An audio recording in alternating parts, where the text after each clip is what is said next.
పూర్వకాలంలో వృత్తులను బట్టి మనుషులందరినీ ఇలా 4 కులాలుగా విభజించారు.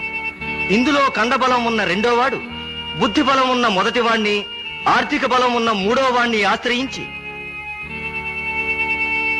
తను రాజయ్యాడు. తనకు సహాయపడినందుకు కృతజ్ఞతగా వీళ్లలో కొంతమంది మేధావులకు మంత్రి పదవులిచ్చాడు. అలా మంత్రి పదవి పొందిన మేధావి రాజు పరిపాలన సురక్షితంగా ఉండటం కోసం తమ 3 కంటే సంఖ్యాబలంలో ఎక్కువగా ఉన్న ఈ శ్రామిక కులాన్ని 100 ముక్కలుగా విడగొట్టాడు. ఎలా విడగొట్టాడు? వ్యవసాయం చేసేవాడిని నీదో కులం అన్నాడు. చెప్పులు కుట్టేవాడికో కులం పేరు పెట్టాడు. కుండలు చేసేవాడికో కులం, బట్టలు ఉతికేవాడికో కులం, ఇలా 100 ముక్కలుగా విడగొట్టాడు. అందులో కొందరిని అంటరాని వాళ్ళన్నాడు. అలా కుల పట్టింపులతో, వర్గ ద్వేషాలతో ఈ శ్రామిక కులం నిత్యం కొట్టుకు చస్తుంటే రాజు హాయిగా పరిపాలన సాగించాడు. రాజుల రోజులు గడిచిపోయాయి. కాలం మారిపోయింది. అందరికీ ఓటు హక్కు వచ్చింది.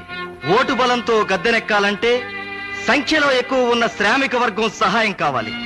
అందుకనే శ్రామికులందరికీ సమాన హక్కులు కల్పిస్తాం, నీచమైన కుల వ్యవస్థను రద్దు చేస్తాం, అంటరానితనాన్ని రూపుమాపుతాం అని వాగ్దానాలు చేసి ఓట్లు సంపాదించి గద్దెనెక్కారు. చేసిన వాగ్దానాలు చెల్లించలేకపోయారు.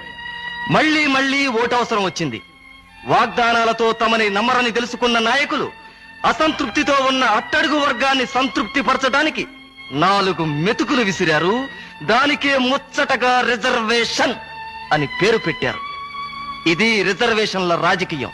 ఆ రాజుల కాలం నాటి నుండి ఈనాటి వరకు ఎవరు ఎవరిని చేరదీసినా, ఎవరికి హక్కులు కల్పించినా వాళ్ళ స్వార్థం కోసం, వాళ్ళ పదవుల కోసం చేశారే తప్ప సమాజ శ్రేయస్సు కోరి కాదు.